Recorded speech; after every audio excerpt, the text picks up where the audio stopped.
Do you wonder why you find yourself frustrated with certain people in your lives or your life? It's almost like there's a love-hate relationship that you have with that person. And you find yourself continually frustrated. And when you walk away, you wonder, what the heck is going on? What's up with that? We will investigate that next on Journey to Healing. Welcome to Journey to Healing.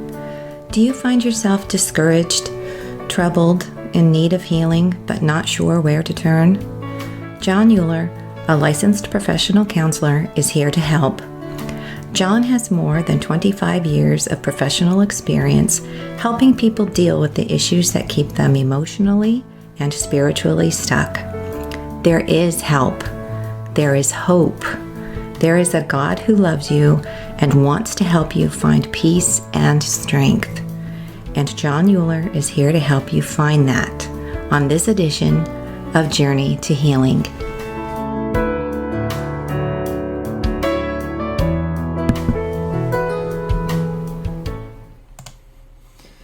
Hello everyone, welcome back. I'm Jon Uhler. This is Journey to Healing, and we are on a journey towards healing through the grief and loss process. We are looking at a key component of that as far as healing. Most of us think in terms of grief and loss. We think of death and dying, understandably so, but there is much more to that. That's what most people don't understand. When I work with clients, most of them who are very capable, they're trying to figure things out in their own life, and they've run into something that has become either a negative cycle or something they're not sure about as far as what's causing anxiety, what's causing depression, because on some level they may be disconnected with things that have sort of been suppressed, and that is doing a number on them. So we're looking at things that will perpetuate in the current day frustrations and sometimes crazy-making situations, even facilitating love-hate relationships. As a matter of fact, we just made it through Mother's Day. How did you do? We're now entering into Father's Day. How's that going to go? If you find yourself less than excited, then there may be something that is not being addressed that you have pushed under the carpet, hoping that Father's Day and Mother's Day will not come around again. But here it is. And so you find yourself in the card aisle. You're trying to find a card that fits. Now, for some people, you love that day, and that's a wonderful thing. That means you have parents that were probably very reasonable, demonstrated that they cared, or you have someone that has turned it around and demonstrated that they cared by awakening to what was going on. They then took steps and they implemented a plan that needed to be implemented so that you actually saw, and it helped settle things on the inside that, okay, I thought they knew, but based upon their response, either a mother or a father, suddenly they implement a lot of boundaries with the person that we have been describing. We've been drawing terminology out of the New Testament, some out of the Old Testament. We've been using the words of Jesus because that's a pretty good source to use. In Matthew 7, verse 6, Jesus references, "Don't take what is holy or special and give it to dogs, and do not take your pearls and give them or cast them to swine or to pigs, because certain things are going to happen to you." So oftentimes, without even knowing it, we are going against what was written 2,000 years ago. And so we continue to have people in our lives who are not good for us, who are not healthy, and not only not healthy, but actively hurtful. And if that's the case, then we're going to find ourselves in a negative cycle. So if one of our parents, who was the spouse of a very hurtful person.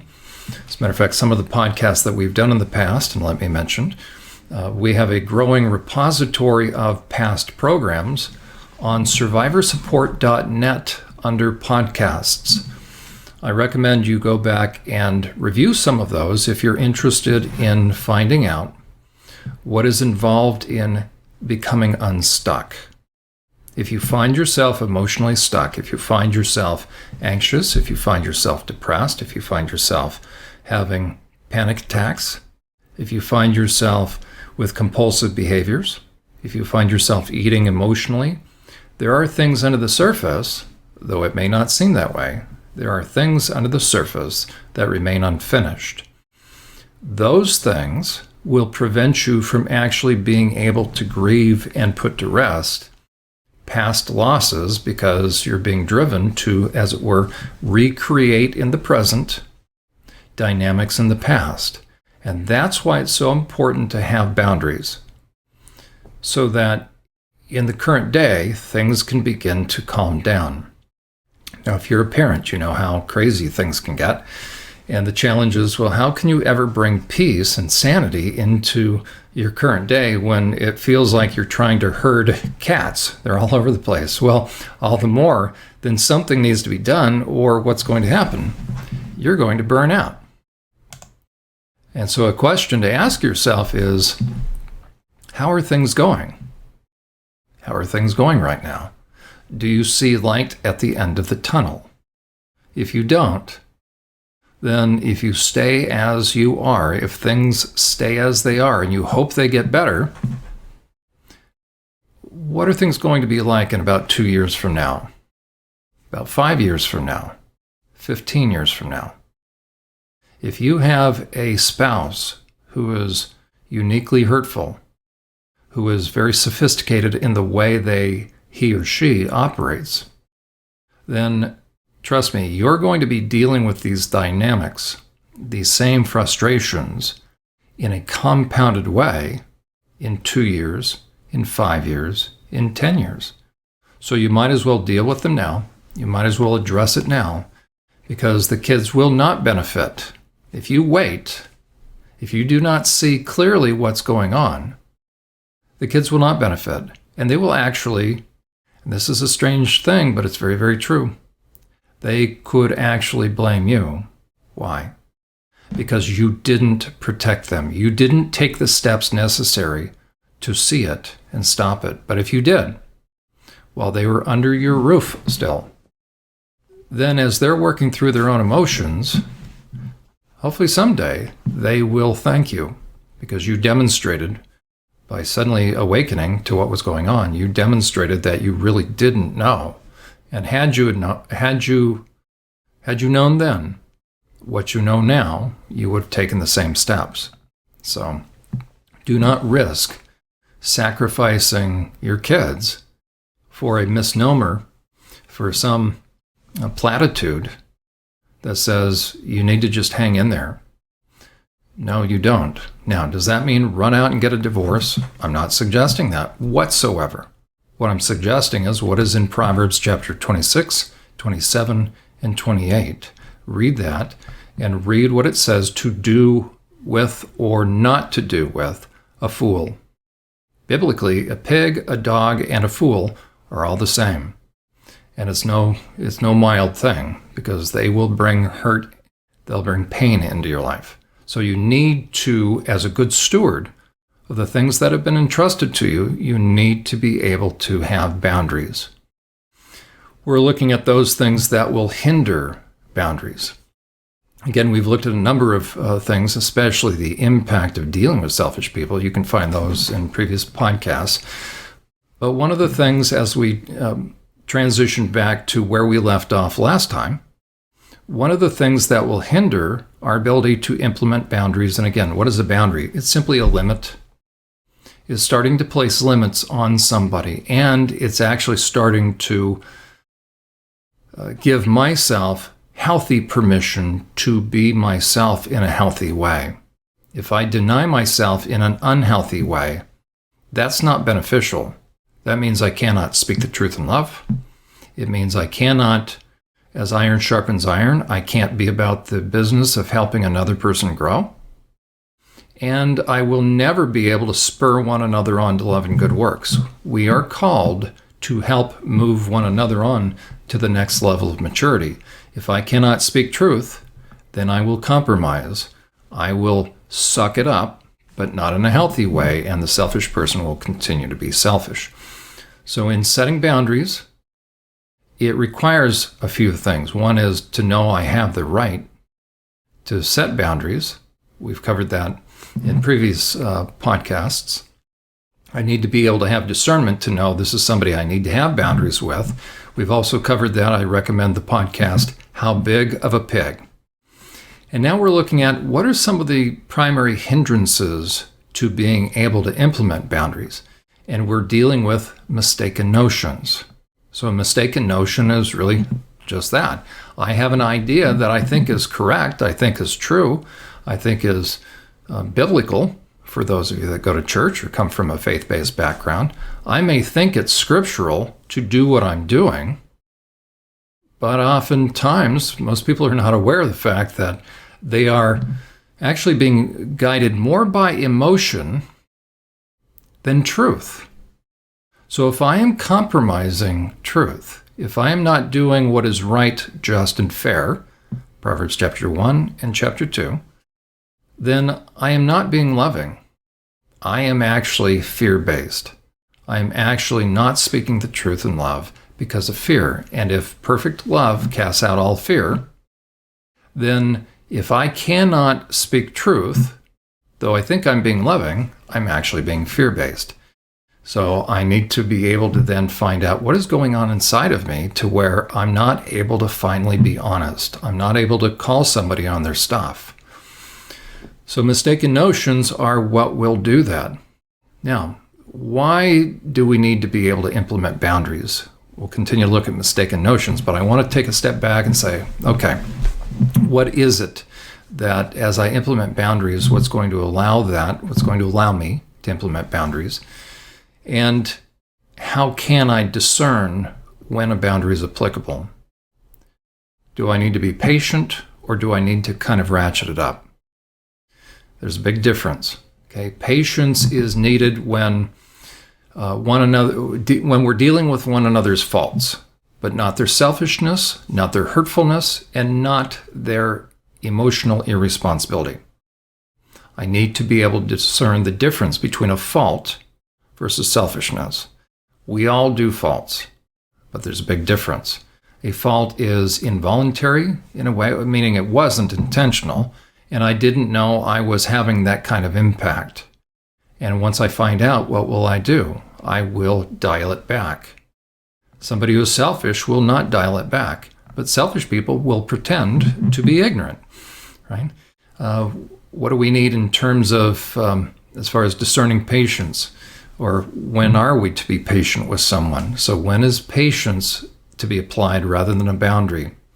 We're to be patient as people grow at different rates. So I need to understand that not everybody's going to be at the same level that I'm at, or maybe I need to grow as well. And therefore, the reason I need to be patient, people are growing at different rates and maybe dealing with things we don't understand or that we're unaware of. And that is why we need to have grace. Oftentimes, people are struggling with things, and if we don't understand that, or if we can't conceptualize that, we will think, we'll project onto them that, well, they should be able to handle it just like us. And so, doggone it, I'm going to set limits, or I'm going to be tough with them, when in fact, maybe some grace is needed. We don't know, oftentimes, what's going on in the lives of someone. That's why we need to speak truth. That's why we need to inquire. Oftentimes, walking a mile in somebody else's shoes can be eye-opening and life-changing. If I'm not aware of all the different things that somebody can go through, then I won't know what they're dealing with. But that presupposes that person wants to be emotionally responsible, so dealing with the other person, and they seek to confess and make amends when they've been hurtful. So you can have somebody that is hurt, that is emotionally injured, that is doing something. But how do you discern whether or not to be patient with them or to implement boundaries? You have to begin to speak. You have to begin to have a conversation with them. Starting out with grace, but still by bringing up to them how they are impacting someone. There's a a psychological condition, as it were, called borderline personality disorder. What is characterized by that? It's very much a hot-cold back and forth. They call it the crazy-making disorder. But we can call it a disorder, but what it really is it's someone that is reacting out of their past hurts. And so they have an itchy trigger finger, and they're very gun shy, and they almost shoot first and ask questions later. So they will start to get close to someone. They will start to be very intense as far as their love and their closeness. But then before you know it, they start doing something that will sabotage the relationship. And so they will introduce something. They'll create a fight. They will start demanding more of someone than the person can give. And then, so in a way, they're presuming at that point. And then they'll really react. They won't respond. They'll react. So that person is operating out of or reacting out of their own hurt. Oftentimes it's trauma, but they're reacting out of their own hurt, but doing so in an emotionally irresponsible way. So if you have borderline personality disorder, if you have a degree of emotional reactivity, then you have a responsibility, regardless of what happened, because again, you're not responsible for what happens to you. You're not responsible for what you're given. You are responsible for what you do with that. And therefore, it requires each of us, regardless of what happened, I need to be circumspect enough. I need to be mindful enough to know that I am responsible for how I conduct myself with other people. I cannot cut myself any slack with that. But while those of us on the outside are interacting with those people, somebody that may be wounded, I need to be patient first, but then begin to reflect how they are interacting and affecting me. A good example, for instance, would be a foster child.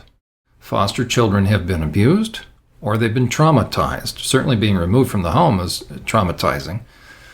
What does a well-trained foster parent know? What are they prepared for? They are prepared for this dynamic, which is the child will come into the home. Does the child want to be there?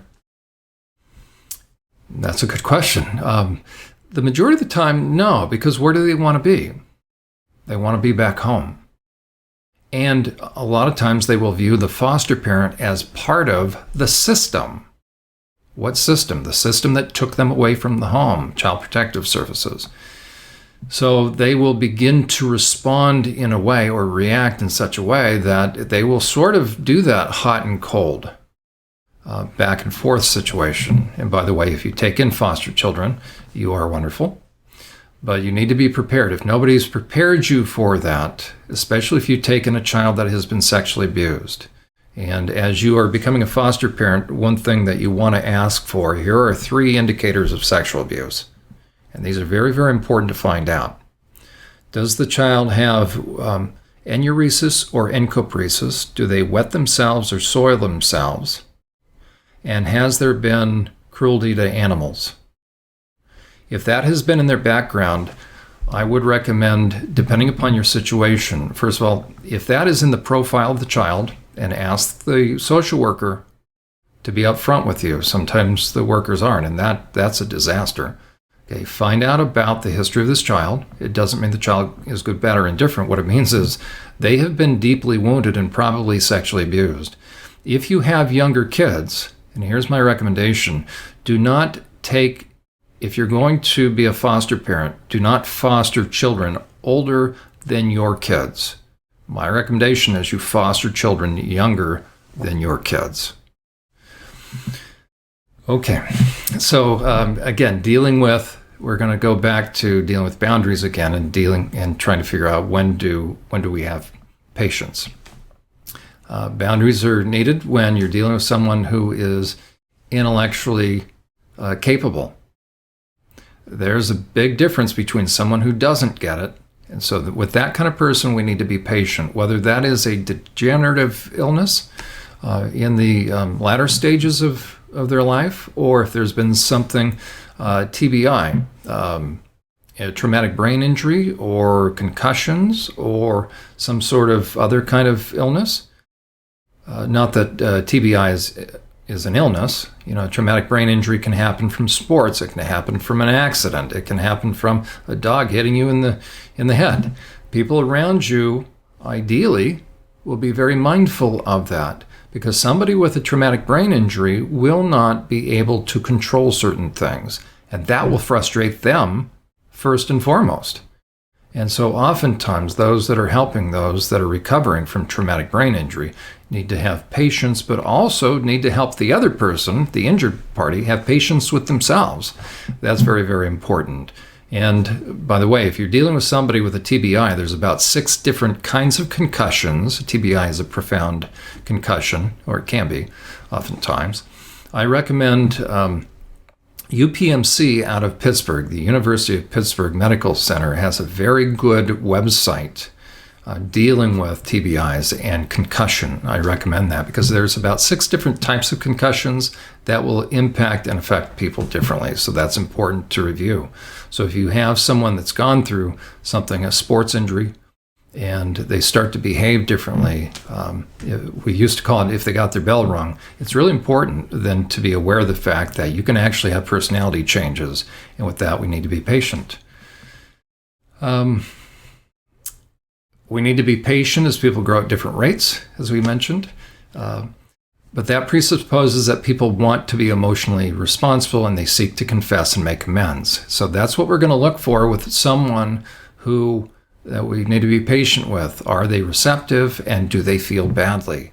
If they don't feel badly whatsoever, then they're demonstrating that they have more selfish interests, and so it's not wise then to be patient with that kind of person. Grace is extended to those who are truly contrite and have proven they are contrite. John the Baptist talked about demonstrating fruits of repentance. If someone has not demonstrated fruits of repentance, meaning behaviors that fit, that demonstrate they have a broken and contrite spirit, then they are not sorry. It is not up to us, all things being equal, it's not up to us to discern whether or not they're sorry.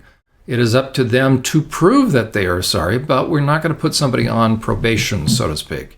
But trust me, if you did something and you were hurtful, you need to act with gazelle-like intensity. Dave Ramsey in his Financial Freedom course talks about if you're in debt, and Proverbs says you go to the person to whom you are now indebted, and if you can't pay it, you go with gazelle-like intensity and you try to work something out. Well, if you are indebted to somebody because of what you've done, you go with gazelle-like intensity and you humble yourself. In Matthew 5, it says, if you're at the altar presenting your gift and you suddenly remember that you've been a jerk, that's Greek, now that you've been hurtful, now you have a choice. If you pretend, if you ignore that still small voice, if you ignore your conscience, then you are no longer real in terms of your relationship with God. You are religious, and now you're a hypocrite. So get off your southern hemisphere. You go make it right. And then, by the way, add 20% on top of it. That's in the Old Testament. You go find out what it's going to take to make that person whole. It's not you who sets the terms. They do. So you go with hat in hand, you go with humility, and you find out what it's going to take. And it's not to let you off the hook. It's to find out how you impacted somebody. Okay, this is not the mild stuff where somebody took a parking space. These are situations where you significantly and dramatically changed the course of somebody's life. These are life-changing events. Or significant events. You need to go and humble yourself. And you need to take care of business. Why? Because God is taking note. And we talked about that last time, as a matter of fact.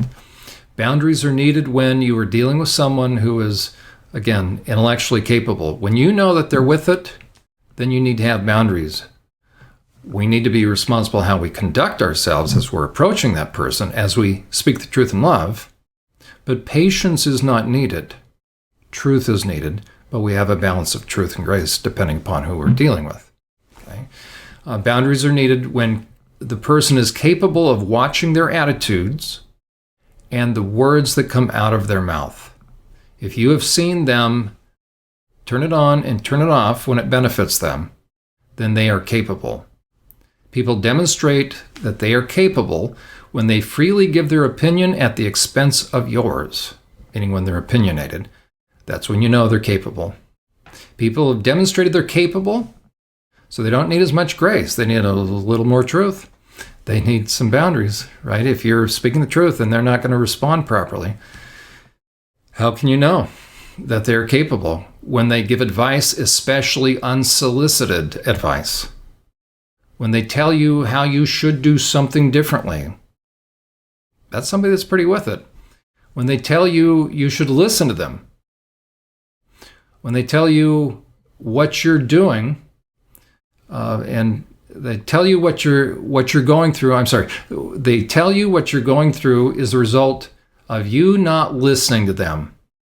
And it kind of starts with this. See, I told you, if you would have just listened to me, okay, that's a person by their own admission who is capable. They're dishing out advice.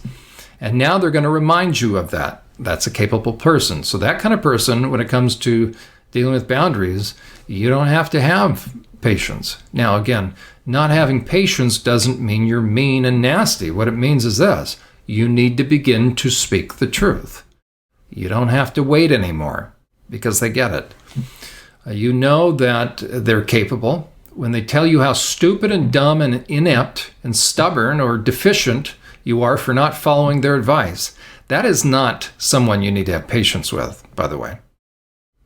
When they lecture you, when they admonish or correct you, when they belittle you, when they make light of you, when they mock you, when they critique you, they'll tell you that you deserve what you get, again, for not listening to them. They hold a position that people respect. Now, there's another kind of person, or a way to discern.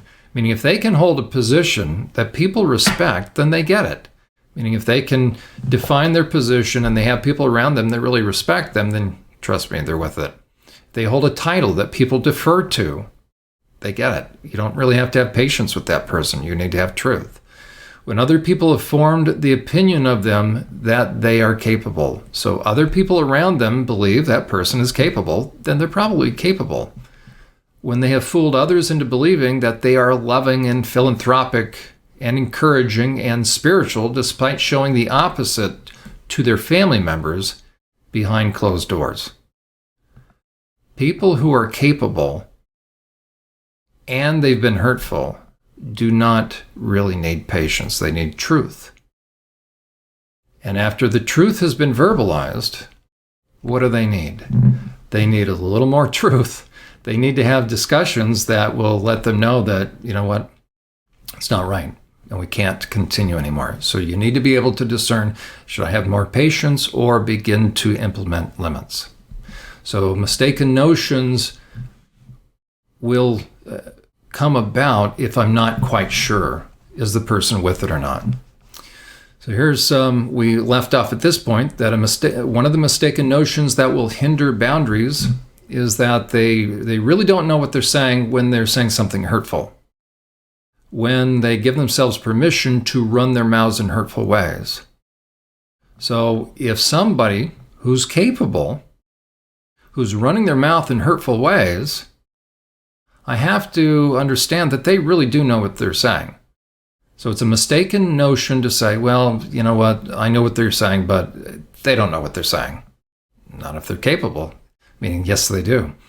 Another mistaken notion is if someone is capable and has demonstrated capable, then you know what, they've been like this for so long, we just have to kind of cut them some slack. No. 1 Corinthians 13 says that love believes all things and hopes all things. It never lowers the bar as far as believing somebody is less than capable than they are. We are always called to call someone up to the next level. It does not dumb the standard down. It raises the bar for all of us. Why? Because love believes the best in someone.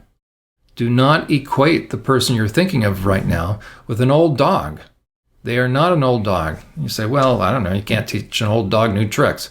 We're not going to call someone an old dog. So a key question to ask is, why are you driven to excuse away as far as not implementing boundaries? If you know you should speak truth and begin to set limits, why aren't you? A key question to ask yourself is, why are you driven to excuse away hurtfulness in that family member or that certain person when you would never excuse away in yourself or someone else that kind of behavior? So somehow you have an exemption and making an exception for that person. Why is that? That means you have a double standard. The goal is to ensure we have a consistent standard of what is right, just, and fair for ourselves and for other people, because God does. If I fail to have boundaries, I fail to deal with issues and hurtfulness in real time. As such, in order to keep the peace, the hurt simply goes underground. The selfish person is never put in check, thus they're allowed to continue to be that way. Their selfishness only grows and becomes the norm. That becomes just the way they are. And the emotional hurt simply continues to fester until it starts oozing out. The emotional hurt in us starts oozing out or being stuffed down and anesthetized by alcohol or food or some other compulsive behavior.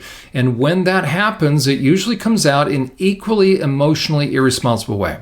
Thus, the selfish person can always point the finger at you because of your own behavior, and thus has an excuse to continue in their old selfish and hurtful ways. So we don't do anybody any good by not speaking the truth in love and having limits on people when they are capable, when they are being hurtful, because it only comes back in one way or another.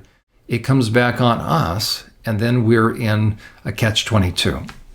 And we will continue looking at, again, what keeps us from having boundaries, what keeps us from establishing boundaries on the other side of the break. Are you or someone you know a survivor of abuse and wondering where to turn for trustworthy help and insight into the effects of such abuse? Ever wish you had access to a resource that could help you continue your progress in healing? SurvivorSupport.net is that resource. Developed by Jon Uhler, a seasoned therapist with years of experience working with sexual abuse survivors, SurvivorSupport.net is a one-of-a-kind resource to help you understand the impact of abuse and to help you understand the nature of those who harmed you in order to help you gain clarity and continue healing.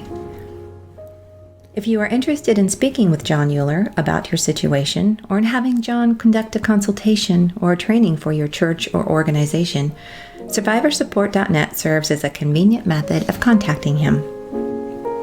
Our program, Journey to Healing, is made possible through the generous donations of viewers like you. There are many opportunities and needs that Survivor Support is attempting to meet, and your monthly support or one-time gift would be extremely helpful as we seek to meet those needs and opportunities. Simply visit SurvivorSupport.net and you will see the link to donate on the homepage. We thank you.